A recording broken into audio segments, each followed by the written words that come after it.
Mhm. Gegen Zwangsprostitution auf den Weg gebracht. Das soll abschrecken, sagt Bundesjustizminister Maas.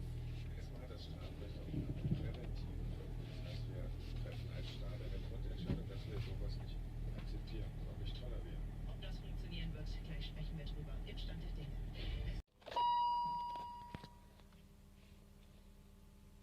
Und heutigen FIFA-Chefs Infantino.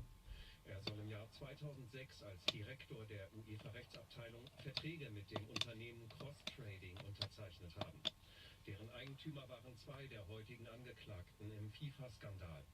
Bei den Verträgen ging es um Fernsehrechte, die der Schweizer unter Wert verkauft haben soll. Die Ermittlungen wurden durch Enthüllungen der sogenannten Panama Papers über Briefkastenfirmen angestoßen. Mainz. Das Schmähgedicht des Satirikers Jan Böhmermann über den türkischen Präsidenten Erdogan hat Konsequenzen. Die Mainzer Staatsanwaltschaft leitete ein Ermittlungsverfahren ein. Es werde wegen des Verdachts der Beleidigung von Organen oder Vertretern ausländischer Staaten geführt. Dies kann mit bis zu 5 Jahren Gefängnis bestraft werden. Matthias Zahn für SA1.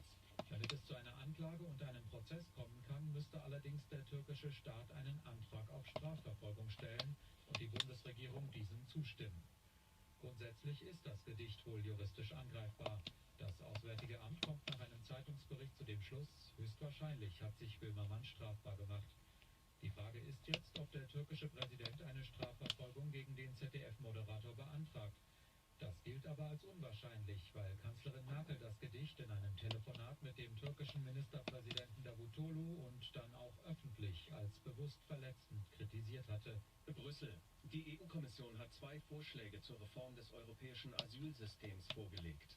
Ziel ist eine faire Verteilung von Flüchtlingen in der EU. Der erste Vorschlag sieht vor, dass Asylbewerber ihren Antrag weiter in dem Land stellen müssen, in dem sie ankommen. Bei einem zu starken Andrang von Flüchtlingen soll sie mit einem